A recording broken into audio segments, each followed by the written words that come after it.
episode of Turn Left. I am your host, Indiana's own Dana Black, coming to you live. Yes, all the way live in Black Pearl Studios, where we talk about Indiana politics from the left side of things. Okay, now y'all know, normally, this is where I do my rant. But you know what? We have two amazing guests tonight, and they've been real busy traversing all over the state trying to get you to understand that they would be better in our state house than that clowns Maya Beckwith and Mike Braun. So, no rant till later, so stick around. But I want to go head on and bring on my guests. Oh my goodness, what? We have the candidates. Yes, Indiana's own Dana Black, Turn Left. We have the candidates running for the governor of the state, the great state of Indiana. My good friend, Jennifer McCormick. Jennifer, welcome to the show. Hi, Dana. Thank you for having us. We are thrilled to be here. And thank you to your listeners for tuning in to be informed. Our charge to you is to go inform others. I love it. And her running mate handling all of rural Indiana for us. And we need that former state house rep, right? Because y'all know how much I love to live in the state house. I will watch sessions as background noise. My good friend, Terry Goodin. Terry, welcome to the show. Great to be here, Dana. I tell you what, I'm not sure who was more excited to be on the show, me or my two boys, Brown and Burley. So they were really excited. I was excited too. I said, hey guys, I got you beat out. I get to be on the show. Love it. Hey, I love that. And they are such sweet young men. I cannot wait to see when they run for office. That's what's up. Right? Yeah. Before we dive into who you guys are and what we're doing here today, can I just touch on real quick how y'all feel after that debate on Tuesday night? How you feeling? Jennifer, we'll start with you. Oh, so energized. And really, a lot of those feelings that we were having, a lot of the thoughts that we had, that was just confirmation that there is just such a clear choice. And the choice is so obvious. One is about the future and going forward and bringing promise and optimism, and the other is just dangerous. And so I am thrilled with Vice President Harris's performance. She was amazing. I was proud as a female. I was proud as a Hoosier, and I am certainly proud as an American. But I think she did an amazing job, and I'll tell you, I think people are fired up. I love it. Terry, what about you? Hey, I tell you what, Dana, she was absolutely fabulous. And I was telling folks that everything I always want to start with is that she looked so and sounded so presidential. And she did everything she needed to do in the debate to be able to throw that knockout punch. And boy, she was rocking and rolling, and she did it. She did the 1, 2, 3, and she was absolutely fabulous. And I'm telling you right, Dana, the hair is standing up on my arms right now just talking about it. So I love it. It was wonderful. I love it. I feel the same way. So now, there's a lot of excitement at the top of the ticket with the Harris-Walz, the possibility of what that administration can be for Americans. But like I said in my post, if we don't take care of the state house, a lot of the good that they could be doing in that administration may not trickle down if we don't do what we need to do. So let's find out who you two are. Jennifer, tell the people who you are and where you come from. Yeah, so I was born in Scottsburg in Scott County, which Terry is very familiar with. And then at the age of 1, my family moved to Newcastle, where I was pretty much raised and attended schools there, K-12. My dad was with the USDA. He's a soil water conservationist, Purdue engineer, boiler up. And my mom was for most of most of our childhood, she was a manager at a Hallmark store here in town. And so, but as a family, we were very philanthropic. And so we were the ones that my dad was saying, we got to put a restroom in the Ball Diamonds down at Babe Ruth. And so here we go. Or my mom was saying, we need to take meals to this family. And there we went. And so we were very, very much about public service. And so I grew up in a very interesting family here on the family farm. We're a 5th generation farm family.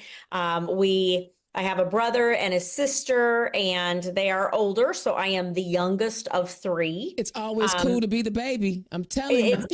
It's always cool. And I am now married to a chemist turned educator. So he was in the world of water quality, and now he is a superintendent in Northern Indiana. And I am a proud mom, which is the best job in the world, of a young man who just is transitioning out of the military into civilian world. So his hair is longer than I've seen it in a long time. So that's who we are. We've got two Schnauzer dogs who are having a high old time during this Zoom. So that's who I am in a nutshell. I love it. Terry, tell the people who you are and where you come from.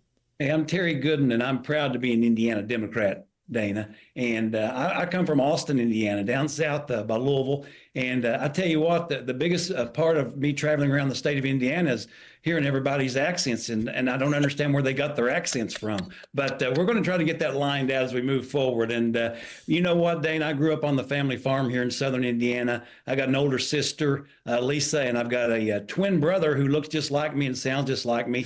And his name is Jerry. He's actually the sheriff down in Scott County. Yep. And you know what? I'm probably the only person on the campaign trail that can be two places at one time. What do you think? So we better not say that too loud, right? Right. So, but you know, it's been wonderful. I spent 32 years in public education, coaching and basketball and track, and then also I spent 3.5 years with the United States Department of Agriculture. I was a Joe Biden appointee, and I tell you what, couldn't be more proud of a man who is going to go down in the history books as one of the greatest presidents of all times. And starting with this very first decision that he made, Yeah. and that was choosing Kamala Harris as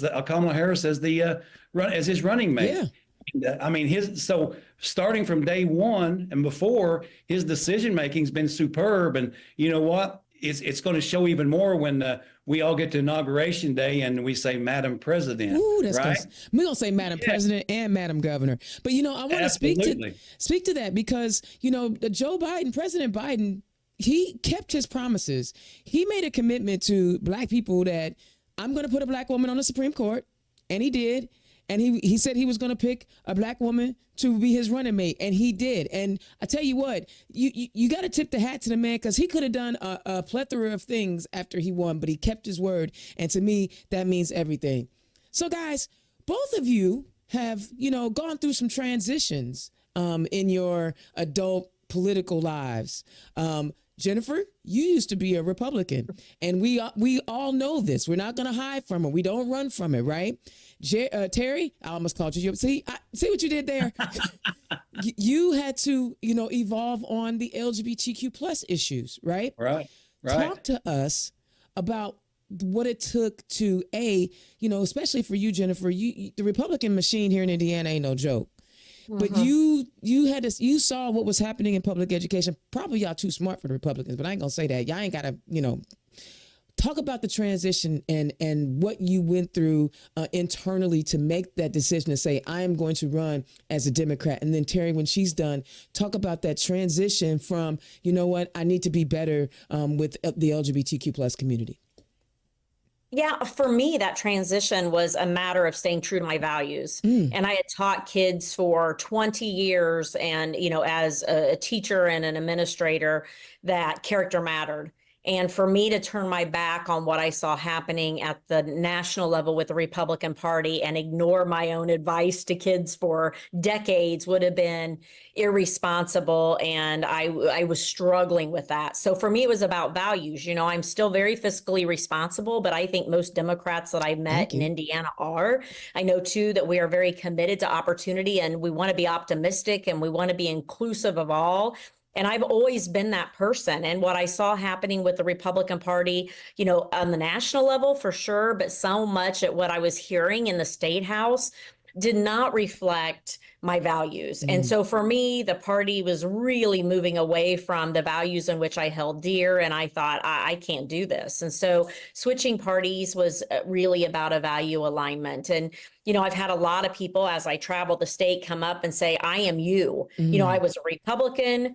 I don't recognize them anymore. I'm embarrassed. It's frustrating. You know, like, we've got to take care of each other, and we've got to be respectful. And there's so much on the line. This isn't at this point about just political parties. It's about a democracy. Right. And for our state house, it's about a pivotal point right now. Are we going to take care of public education? Or are we not? Are we going to take care of our health care? Are we not? Are we going to fight for our unions? Or are we not? So there's so much on the line that there are so many Hoosiers in the same situation that I was in, that I have a lot of people come up to me and say, you gave us permission to have that courage to do that. I also am concerned about those who come up to me to say, I'm you, but I can't let my friends and my family know because they're very Republican, and it's not, I don't feel comfortable or safe. And that is That's an problematic.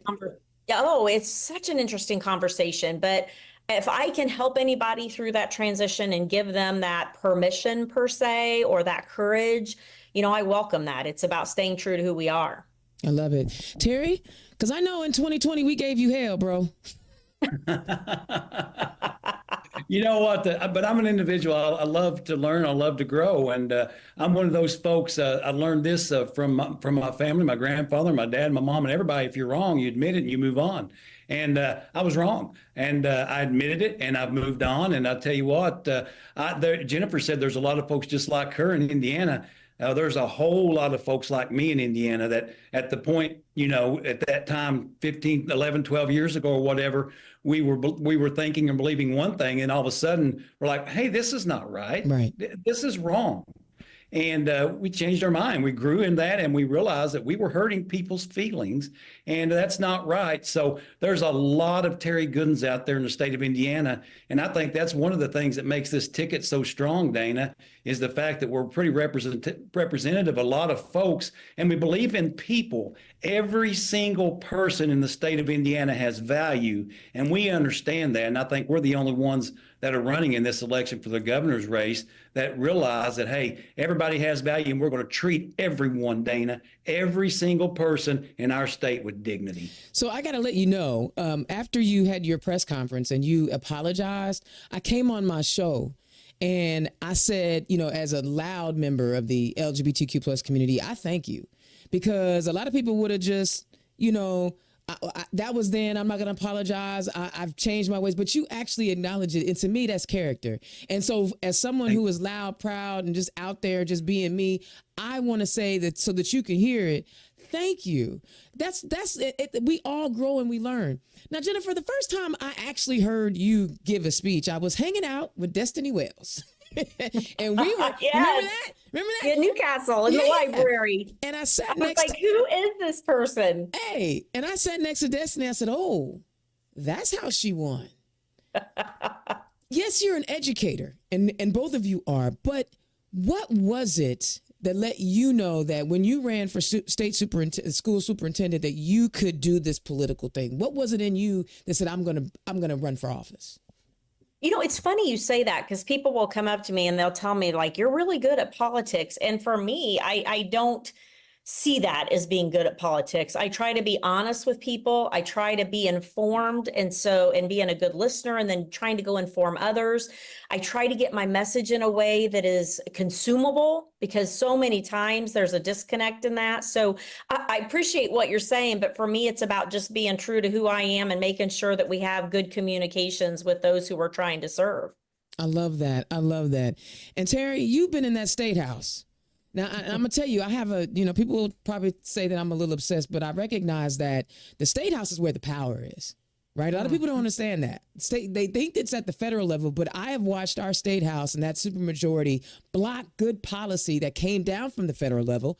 And then living in the largest county, the most populous municipality in the state, I have watched them target our city and trying to get a whole new police department. What? To talk about what your experience in that state house brings to this ticket. Well, I'll tell you what, Dana, that's very observant. And a lot of folks, so when we'd have people visit the State House, and I'd love to go out and talk and give tours about the State House and how things work there in the legislature. And I let folks know that right off the bat, that state government has more impact on your daily lives than federal government does. And there's probably not something that you're not doing every single hour, that the decision to whatever you're doing and the guidelines you follow to do that weren't made on this House floor, as we were standing on the House floor. And people finally realize that as they move forward. And it's one of those deals where, as we move into the next level of leadership that we're going to take Indiana, we're going to make sure that we bring everyone up. And the State House belongs to the people of the state of Indiana, Dana. We're going to return the keys of the State House back to the people of the state of Indiana, and they're going to get their voice back again whenever Jennifer McCormick and Terry Goodin move into office. I just want to make sure I get a set. I need a set of keys. Y'all heard that. I need a set of keys. And being the superintendent of schools, I always mess up the title. Please forgive me. You have executive level experience. Did you take that into consideration when you were deciding which office you were going to run for next? Or did you already know, I need to be the governor so I can appoint the next superintendent of schools? No. I mean, the experience obviously helps. And I think, too, the experience that Terry had when day one, he can run that Senate, and we're going to, make sure we take advantage of that. And obviously our opponents are not equipped to do that. But for me, that executive experience was huge. I got a better feel for how the State House runs. I also got a feel for how things are done and not done. I mean, that experience plays out, really well for me. I never intended from day one to set out to run for governor. That was never one of my big goals personally, professionally. For me, it was about knowing that Hoosiers deserve better.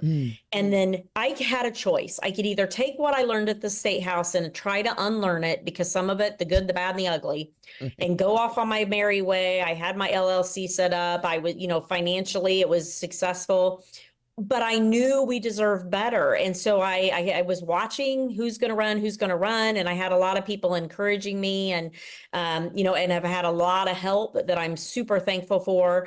But it's just a matter of trying to be a public servant, that there's a need and I'm trying to fill that void. And if Hoosiers believe in me and feel like Terry and I can get this done as a team with a lot of people with us, then I certainly welcome that. But, it's truly just about public service. I love that. Did you want to chime in there, Terry, on anything?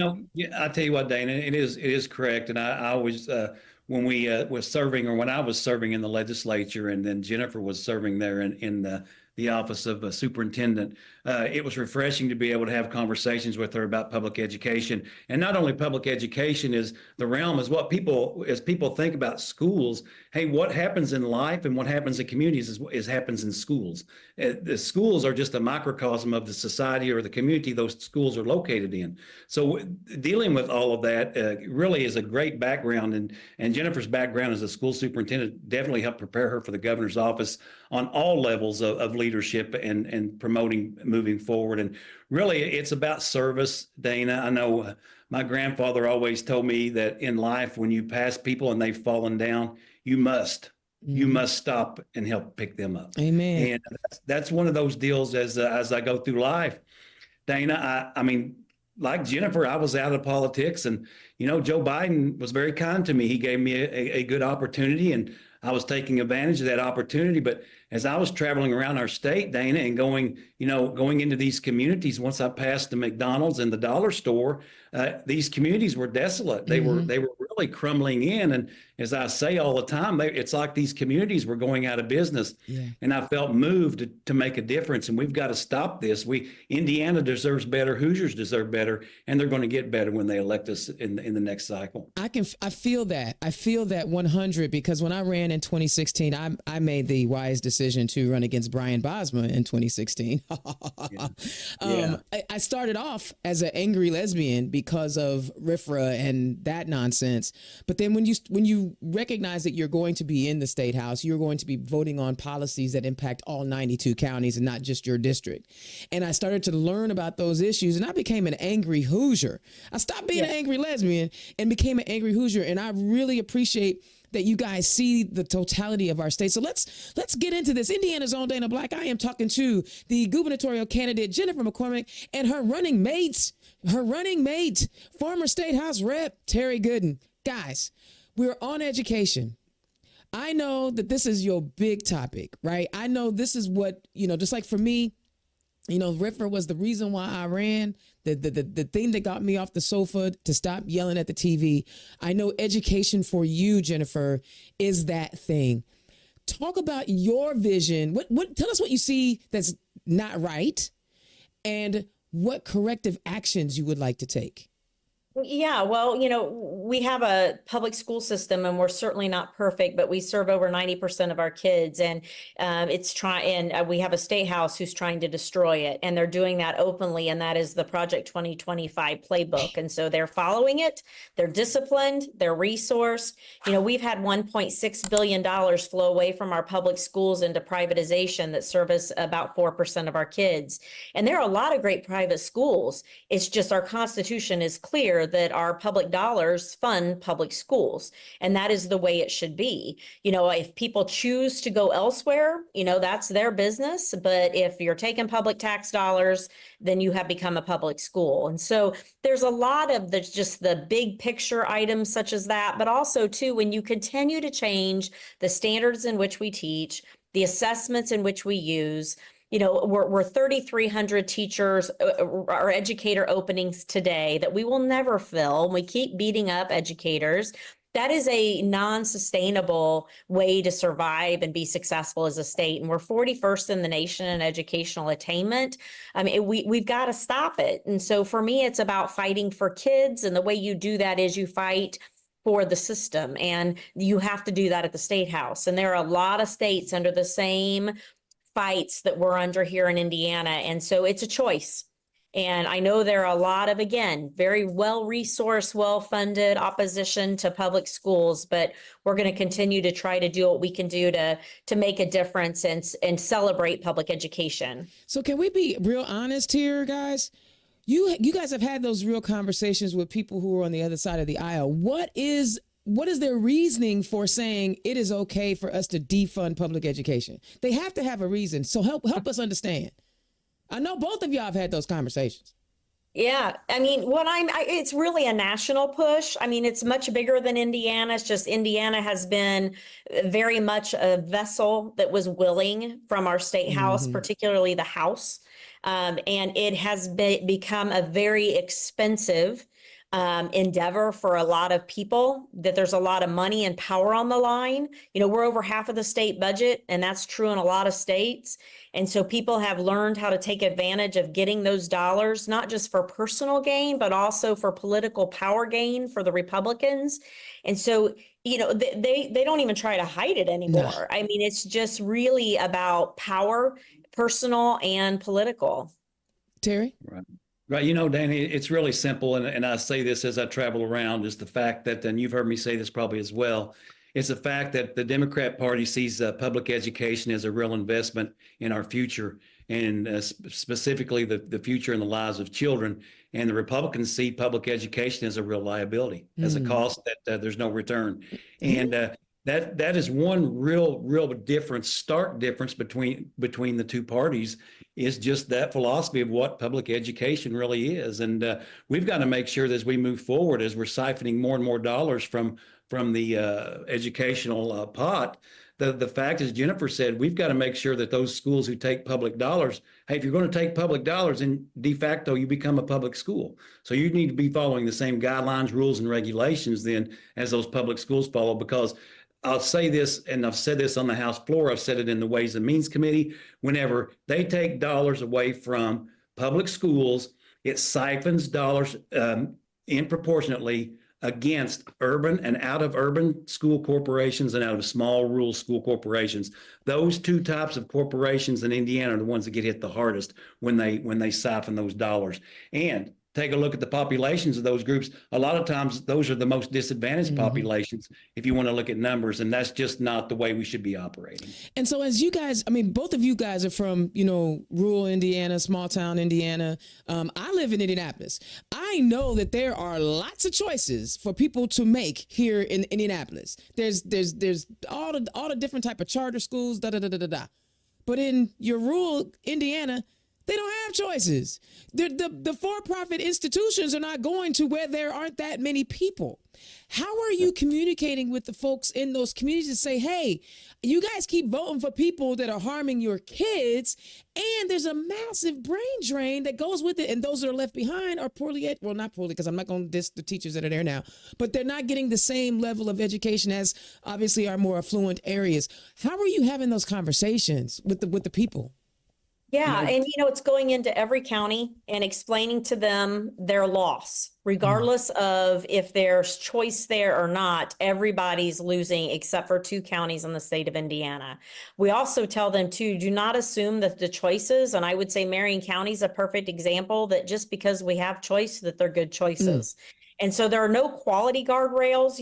Initially it was sold as, let's get the poor kids out of poor performing schools. And it's become, let's get rich kids who are already not going to attend public schools more money. Yeah. And so, the choice thing has become quite interesting in there's no quality guardrails around choice. And if we really were doing it for the sake of a better education, the quality would be more of a discussion versus how do we get money to private schools as quick as we can, because that is now the discussion.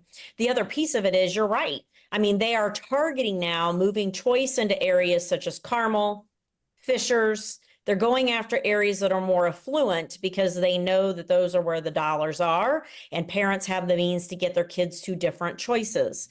And so the whole system in itself lends itself to a lot of questions. In our most at-risk neighborhoods, those choice schools are opening and closing as quickly. It's ridiculous. And that's not good. It creates mobility in our most at-risk kids. And we know anytime there's mobility, there's an academic decline and there's a social emotional impact, and it's not good. So we're taking advantage of our most at risk for the sake of truly political power and money. Did you want to chime in on that, Terry?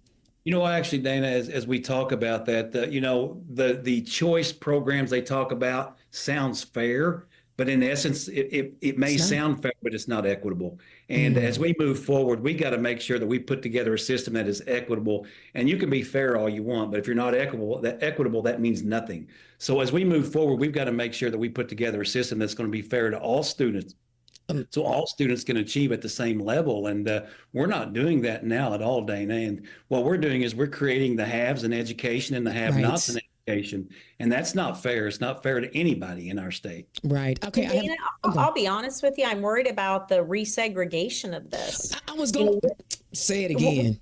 Yeah, I mean, we're under deseg orders still in the state of Indiana. And when we were implementing, not we, some of the folks who were in the General Assembly were implementing some of their options for language of some of these choice bills. We were telling them, if you do that, you're going against federal desegregation orders. And they honestly could have cared less and moved forward. Unless someone pushes it, there's nothing going to happen. So we're looking at resegregation of Indiana, which I think is not a good place to be in the state of Indiana. And do the white folks know they can only fly so far away? Do they realize that? I have two more education questions, and then we're going to change topics. Recently, there's been a lot of conversation about these new diplomas, right? With the work requirements. In Indianapolis, there's public transportation. There's possible means to get people to these jobs. In rural Indiana, and on top of that, our public higher education schools are saying, hey, we're not even going to accept your kid with these diplomas. Talk about how you guys are seeing these diplomas, and if they get passed, how you going to fix it? I mean, I don't even know if you can, but how you going to fix it? This whole piece of this is rolling back child labor laws. This is what this is. It's a creative way around child labor laws. And so it's telling a 14-year-old, which is completely irresponsible, at this level of 8th grade education, go fill the jobs that are your $10 an hour maybe jobs of today, because those are the fastest growing jobs that require less than a high school diploma. Go fill them. And, so be it, because they're getting a lot of pressure from employers to fill those low level, low skilled jobs. And that is a pathway to poverty for every child who's going to be exposed to that ridiculous approach to high school graduation. And until our university presidents really came up for air and said, look, our kids can't even get into our higher education, our institutions of higher education. And then they started backpedaling. We won't know where that ends until we know. And I think it's extremely scary, frustrating, maddening that we're even having this discussion, but it is 100% just a workaround around rolling back child labor laws is exactly what it is. You can't call a job at Subway an apprenticeship. It is a job. You can't say an internship at Casey's gas station working the register. That is a job. And although I'm excited for kids to go do the job and education balance and extracurricular, I think there's some good skills to be gained by having a job as a teenager. I do not mean to say that there's not. But that is let's call it what it is. It's not an apprenticeship to anything. Right. It's a job. Yeah, yeah. And I also know that, there aren't any guardrails to protect the young person after they make the money. Right, Terry? I mean, they went out and made the money. Who's making sure that, not every parent is a great parent, right? And some parents may be taking that income. They don't even talk about the safeguards, do they, Terry? No, there's no safeguards at all. And really, the plan that they put forth was not plausible at all. It was a knee-jerk reaction, just like we've been getting for the last 20 years, because there's no one there questioning it on the other side that has the ability to actually slow the process down. And that's why we've got to make sure as we work through this process in the election, we not only get elected governor and lieutenant governor, we also try to figure out how do we break that supermajority in the legislature and try to slow some of this mess down. But I tell you that the governor's office has a bully pulpit. And when garbage like this comes out and tries to get passed or tries to move forward, then Jennifer will be able to stand up with that big stop sign and say, hey, hold on just a second. This is not the way this should operate. And let's talk about flexibility for schools, Dana. As a school superintendent, when I was there in Crothersville, Dr. McCormick was the superintendent of public instruction. And I met with her and said, hey, we want to go just a step further on what this looks like. And Dana, we were putting students in first year or a first generation college students. We were putting them through college in high school, giving them the support and they needed to be able to finish through a college degree and an associate's degree. So we were graduating 25% of our students out of high school with an associate's degree and then taking that next step onto college. And there's a multitude of reasons, which is a whole show in itself as we talk about that, Dana. But those folks who didn't want to go to college, we also set up the same type of programming for apprenticeships and real apprenticeships, because we reached out to the unions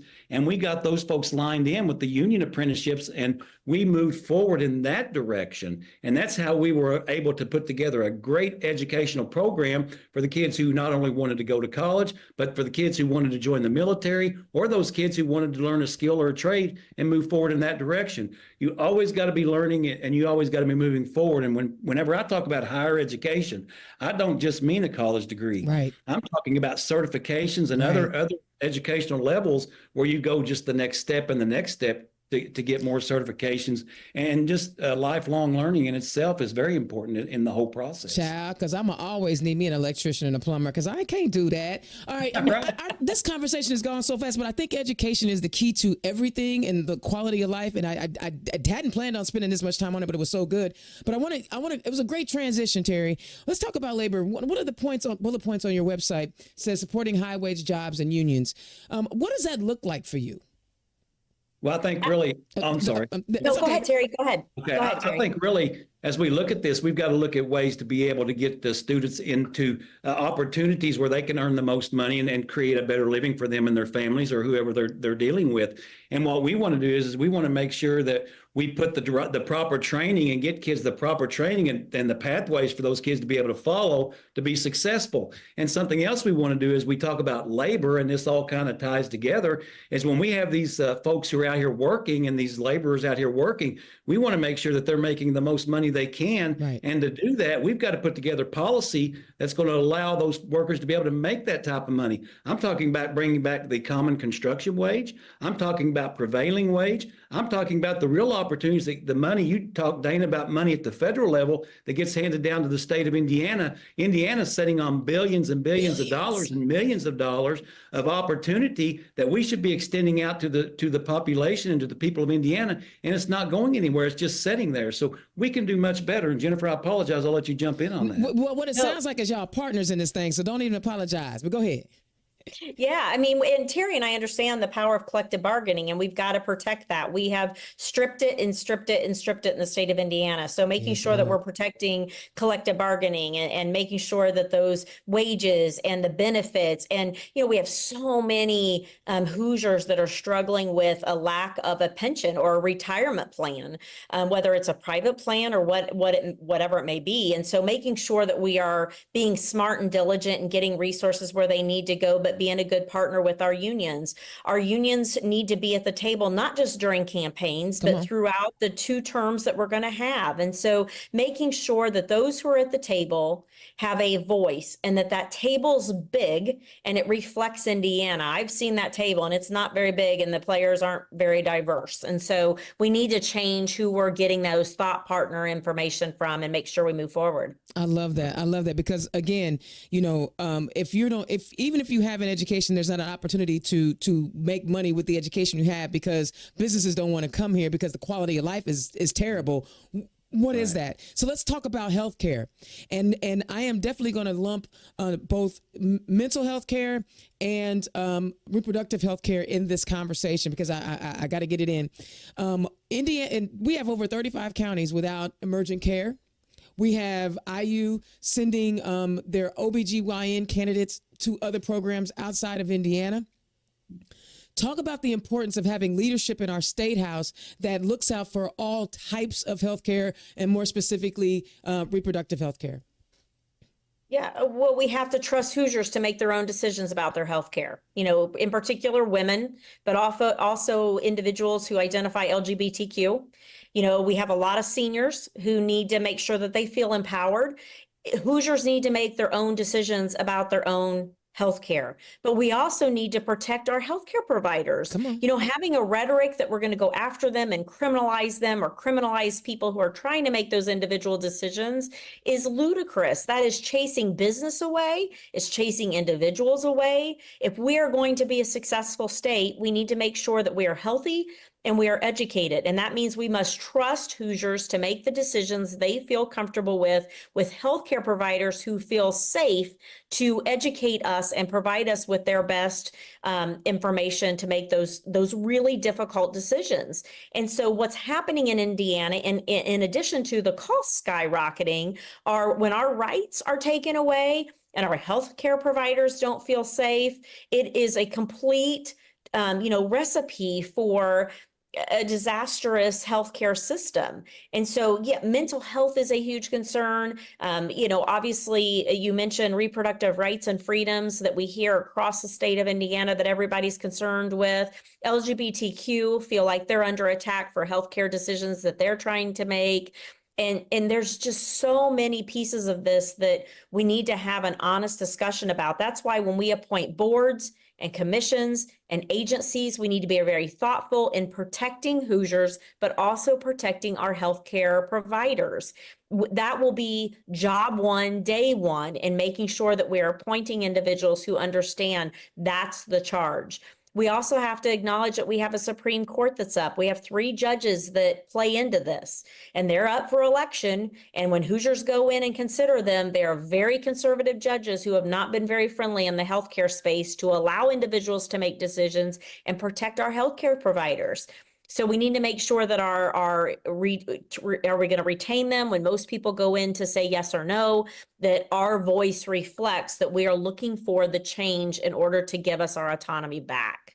Thanks for that education piece, because when you don't know who these folks are, you don't know whether to retain them or not. But I appreciate you letting our listeners know these guys ain't been our friend. So she won't tell you, but I'll tell you, we're not retaining them. We're not going to retain them. We're going to let them go. One more thing, Republicans always say that Democrats are tax and spend. I like to say we take the investment and invest back into people. But what is your thought? You say demanding responsible tax spending. What does that mean? Well, first of all, that is being transparent as a government and being held accountable. And our budget will reflect priorities. And we know money doesn't grow on trees. Terry and I are very fiscally responsible people, like most Democrats that I meet. But we also know, too, Hoosiers are hurting. They're looking for relief. We've already released our common sense property tax relief plan that is very well received to save Hoosiers $600 million. But at the same time, not hammer the local services that we rely on and deserve, our schools, our libraries, our parks, our safety system, our police, and, our fire. And so there are so many layers to it that looking at and being responsible and responsive to, there's already commissions in the General Assembly that have done a lot of studies on our taxing, but we need to be good partners in that to say, let's see what you came up with. Let's look at your reports. Let Terry and I chime in on that with a commission of our own to say, where are those areas that we can be smart about? But, the budget in which we will present will reflect our three top priorities, and that is healthcare, that is education, and that is making sure we have good paying jobs, but also making sure that we're taking care of Hoosiers as individuals, as families, and as communities. And so that tax reform piece has got to be part of the discussion, but also making sure we are not being wasteful. Mm-hmm. The spending I saw too many times at the State House, and Terry saw it for two decades. I saw it for 4 years. It was too many times was a special interest expense instead of a Hoosier expense. And that can't continue. And Terry, you said you've been in Ways and Means. How do you think that your plan, your budget plan, and your responsible tax spending will work in a Ways and Means committee? Really what we're going to do is, Dana, as Jennifer pointed out, very, very good. We're going to be transparent, and we're going to put our priorities first. And we're not going to have these hidden agendas. I mean, who knows how much money is being spent in some of these areas of government because it's being hidden. We're going to put everything out. Sunlight helps everything grow, right? Yeah. So we're going to make sure that it's exposed. We're going to make sure that it gets sunlight, and we're going to be able to know what this money's spent on. And as we move forward in the whole process, looking back on this, it really, if we can get Indiana going in the right direction, we can cut taxes because we're going to promote growth. And the McCormick Goodin budget is going to be a pro-growth Indiana budget. And when that happens, we're going to be able to lower taxes for folks because we're simply going to grow. And that's the only way you get out of a mess. You can't really cut your way out of any kind of mess. In budgeting, you have to grow your way out of it. And that's what we're going to do is we're going to grow Indiana out of the problems that we've been having, Dana. 20 years of same party rule has put Indiana in a dire straits. And we're, as Michael Hicks pointed out, we're in the wrong position. We're in a much worse position now than we were 20 years ago as far as moving forward economically. And I'm telling you right now, the Beckwith-Braun ticket, and I'm saying that for a reason, the Beckwith-Braun ticket is going to make our economic situation even worse in Indiana. And economists have pointed that out. So we want to make sure we keep those folks out of there because we need to make sure Indiana goes in the right direction. Honey, I say Micah Beckwith is as dangerous going outside smoking 14 cigarettes all at one time. Last question, because I know y'all got to go. But I got the last question. You dropped your marijuana plan. That was a bold move. Real quick. Why did Indiana historically, they want to be the last one to, remove prohibition. We want to be last with selling alcohol on Sundays. I always believe it's because the business leaders want to get their ducks in a row so they can monopolize the industry. But talk about why you have introduced your marijuana plan to decriminalize and legalize marijuana. Because it's time. I mean, it's past time. It's $177 million estimated dollars of revenue that we're missing out on. We are an island of our own when all the states around us are already have a system in place. It's time. I mean, 86% of Hoosiers, if not more, have signaled that they support some type of legalization. And, we want to be responsible about it. We want to have that commission set up. We want to start with medical and then go into adult usage. But we want a well-regulated industry that we can take advantage of the tax dollars that we're missing out on because they're flowing to other states right now. And also we can create those jobs like Terry mentioned about growing Indiana, and we could talk about all kinds of good stories with the growing Indiana and linking that to cannabis. but we really need to take advantage of this. And most Hoosiers have signaled it's time. Oh my God. Listen, this 40 minutes went by so fast. I'm already over time. Listen, give your parting shots and let the people know where they can find you too. If you can wrap it up in a couple minutes. I want to thank you so much for taking time out. I mean, it's not easy running for statewide race. It's not easy getting up and down the 92 counties. I applaud y'all. I appreciate y'all. I respect y'all. And I'm rocking with you. Go ahead and give your parting shots. Well, Dana, thank you for your voice. Thank you for your energy. Thank you for representing Indiana Democrats so well on the national stage. Thank you, thank you, thank you. Thank you for this platform. Terry and I, we welcome all. We welcome everyone across the aisle, all ages, all ethnicities, all gender, LGBTQ. We welcome all. We need volunteers. We obviously need treasure. Our website is set up, McCormick4gov.com. We are working hard. The polls look good. We are statistically tied. And that is consistent in the polls that we're seeing. We can win this thing, but we can't do it without you. And we don't want to do it without your listeners. We are stronger together. We need to make sure we show the nation that Indiana refuses to be turned over to extremism. And we're going to fight like hell to make sure that people have a voice and that Hoosiers are represented well. Oh my God, that's it. Terry, I know that you understand. She the top of the ticket. I got to let her have the last word on this. Guys, don't forget, this is a fundraiser. Click on the donate link. They gave us some great information to make Indiana better and how to move Indiana forward. So click on the link, time, talent, or treasure. Help out the McCormick Goodin team. Guys, thank you so much for joining me. And go out there and win this race, y'all. All right, Dana. Thank you. You're the best. Thank you. Thank you, listeners. All right. All right. Democrats, are you looking for an affordable digital content creation solution? Then look no further than Black Pearl IT Solutions and Black Pearl Studios. Indiana's own Dana Black is providing many of the communication wraparound services any Democratic organization needs. No matter the size of the budget, Indiana's own and Black Pearl Studios have you covered. Just scan the QR code or visit www.blackpearl-its.com.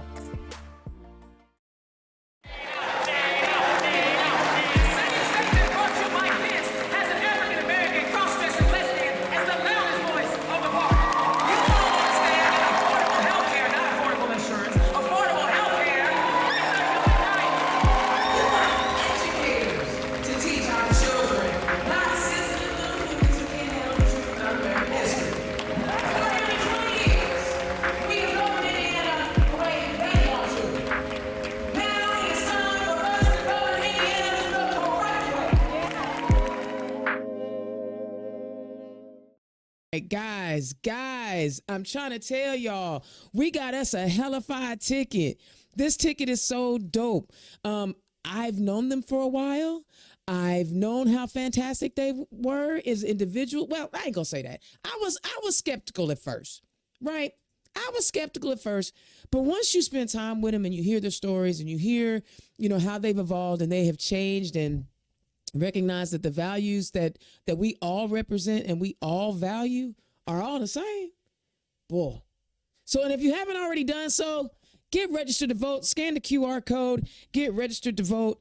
I mean, that was great. I mean, that went by so fast. I want another 15, 20 minutes with them so we can have some more, but I know they're busy and I just really am grateful for the time. All right. I got a rant. Hopefully y'all stick around for the rant. Yo, that debate. Oh my God. See, I'm just going to say this one time, and some of y'all going to be mad when I say it, but I'm going to say it anyway. Y'all should have been done sent a black woman in there to deal with this fool. Yes. Come on now. A sister would have put him in check in 2016. Shut your behind up. She made him look so stupid. Not only stupid, but crazy, insane, and need of medication to balance out the chemical imbalance that's going on in his brain. She spun him around like a top. She did it before she uttered a word. Because, normally when candidates, when they're debating each other, they walk out in the middle and they shake hands. Oh, he done slunked all over behind his podium. She says, oh, no. I'm Kamala Harris. And you gon' shake my hand. Game over. Like, he was done after that. Like, oh, you just gonna make me shake your, yes. So not only did she like put him in his place, like right off the top, she set him up. She baited him and he took it hook, line, and sinker every time. Y'all, I'm sick of people telling me they don't know the VP. I don't know her. I don't know her very well. I am not sure about her. I don't know. You should know all you need to know about the Orange Menace to know that he should never, ever, ever, ever, ever, ever, ever be anywhere near the White House, Oval Office, or anything like that ever again. This dude, what did she say? They want him to win because they know he is easily manipulated. She called him weak to his face. Now, all the other debates that he's been in with all the other men folk, apparently you need a good set of ovaries to take down Donald Trump, take down the Orange Menace, because she didn't even flinch. And not only was she classy and she rebutted all his dumb stuff and made him look like a fool, she looked presidential. Do you really think that Putin is going to be able to get anything over on our Madam President? You think any of those folks over there trying to with the human rights violations are going to get anything over on our president? I think not. I say the sister who is also of Southeast Asian descendant is ready. She's ready. A woman of color. She pledged AKA. Come on, y'all. Them sisters ain't just regular kind of sisters. If you in the D9, you already know. She went through the rigmarole. She went to an HBCU. She went through the rigmarole. She grew up in Oakland. She went through it. So she got the chops. She's ready. And she showed it. She showed it. He don't like being challenged. And, it was the cop against the con. She had an opening statement. She, you know what I'm saying? He was not ready. Twisted him around in a pretzel so bad, he started talking about Asian immigrants eating animals.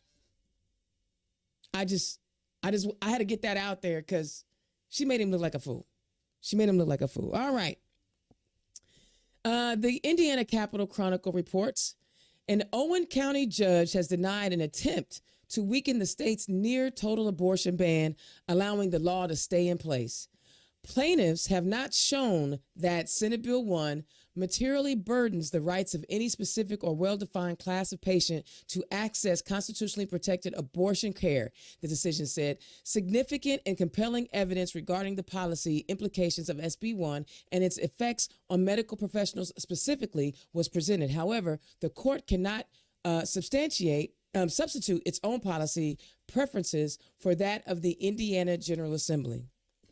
That ruling right there should tell you all you need to know. It is time for us to end that supermajority in that state house. It is time for us to find a couple of state house candidates that we want to rock with, some that have appeared on my show. All you got to do is go back through my YouTube or my Spotify and find some of those candidates. Go to the Secretary of State's website and find the candidate list. They got them broken out between Democrats and Republicans. And Google these people and find somebody to help. Because look, the courts are not going to help us. So attorneys with the American Civil Liberties Union of Indiana, representing the local Planned Parenthood affiliate, as well as Bloomington-based All Options and other plaintiffs, sought to expand the exemption under the ban, which today's decision means that pregnant Hoosier lives will continue to be endangered by Indiana's abortion ban, said a statement from Planned Parenthood. Already, Hoosiers with serious health complications have been forced to endure unjustifiable suffering due to miscarriages, ectopic pregnancies, and other pregnancy-related issues, or leave the state to access appropriate care. We've been talking about this for a while now, and a bunch of old men who are not worth a dang, and they're accomplice women who are wanting to be Handmaid's Tales, have decided that everybody should live the way they should live. And in a state that always is saying faith this, faith that, oh my faith, they have just told the Jewish faith, we don't care if you do think that life don't begin until the baby come out. You still got to follow our rules. That's what they did. The hypocrisy. They want to control you. It has nothing to do with, they could say it's about choice and right to life and all that. It's right to control your body. If they can control your body, they got you.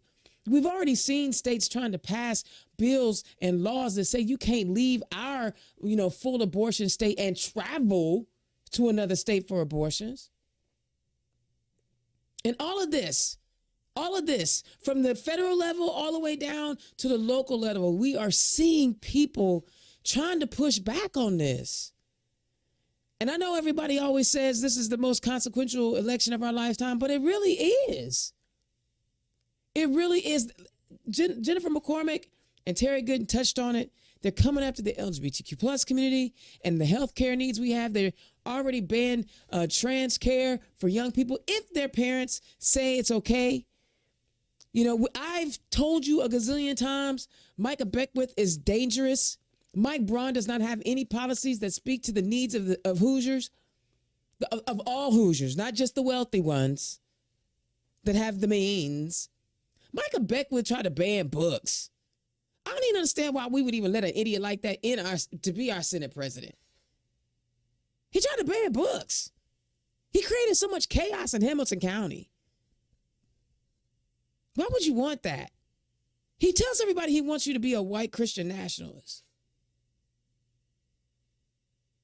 That's the wrong ticket. But we can't fix this if we don't show up. So get registered to vote. That's the other thing. Get yourself registered to vote. One last thing, and this is some good news. I want to share this because somebody might need this. And it could be just the thing they need to get to jumpstart their life. Mirror Indy reports an Indianapolis nonprofit is offering families up to $100,000 toward buying a house through a new program aimed at making home ownership more affordable. The Home Buyer Choice Program pilot, launched by I can't even pronounce it. It's KHEPRW Institute, and Homes for All Indy will be available to 4 families who complete an application and are financially qualified. The 4 families will be selected through a lottery drawing at 6 p.m. on October 9th. Others will be placed on a wait list as the organization tries to secure more funding.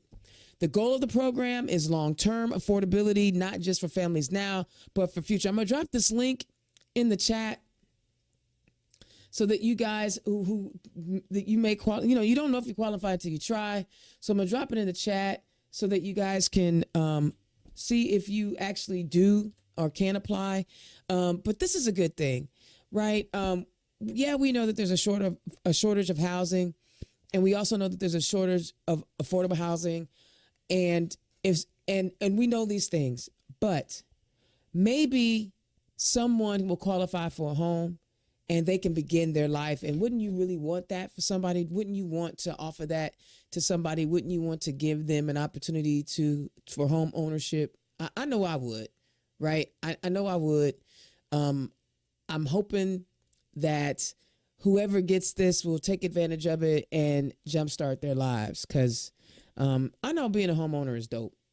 I live in a condo.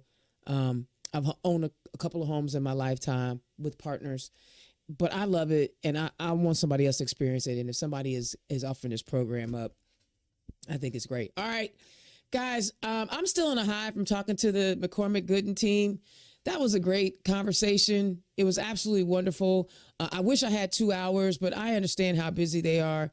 Maybe I can sneak another one in. I'll reach out to the team and see if they'll let me get them in. Because they got a vision. They have vision for our state, and I believe that they have what it takes to move us forward. So now it's up to us. Now it is absolutely up to us to help them get across that finish line. Click the donate link, donate to their campaign, go on the website, become a volunteer. Let's do all the things that we can to help these two, get to the State House, and then find somebody Find somebody in the state house that you want to support so that we can end the supermajority, so that we can get Indiana back to normal again. Because this crazy madness, like she said, this is Project 2025, ground zero. Oh, speaking of which, you see where I'm working with my man, Mark Gavart and Mary Noon. I got another show dropping. We are breaking down Project 2025 at a high level and how it impacts Indiana. Excuse me, that conversation has been going great. We've been getting great feedback from that. So make sure you tune in for that as well. Unfortunately, again, guys, I have like the greatest gig on the planet. And I am so very fortunate to have my job because it allows me to do what I love to do, which is to help Democrats get elected. I wake up in the morning helping Democrats. I go to sleep at night helping Democrats. And I think it's the dopest thing in the world. But with that job also means that I do a little bit more traveling than I did before I joined. So unfortunately, we will not have a show next week or the following week, as I will be out of town doing what I do for Ag Blue. And I love every minute of it. But don't forget to check out our Let's Talk Indiana, Project 2025. And also know there are other people out here doing this work. Be sure to tune in to My Labor Radio. My guy, Mark Gavard, is talking labor all the time. Follow him on all the socials. Mary Noon is unapologetic in her. She will go after all them folks on Twitter to the point where Micah Beckwith is a big old chicken and he blocked her. How much of a chicken do you have to be to block somebody on Twitter? Punks.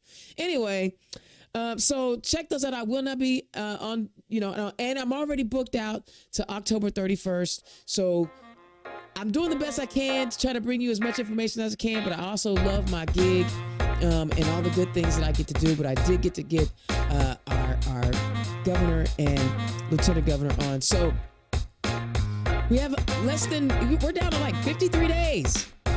So as Michelle Obama said, do something. All right, I'm Indiana's own Dana Black. I'll holler at you next time. Peace. Turn Left is the property of Black Pearl IT Solutions. Executive producer, Indiana's own Dana Black. Music by www.bensound.com.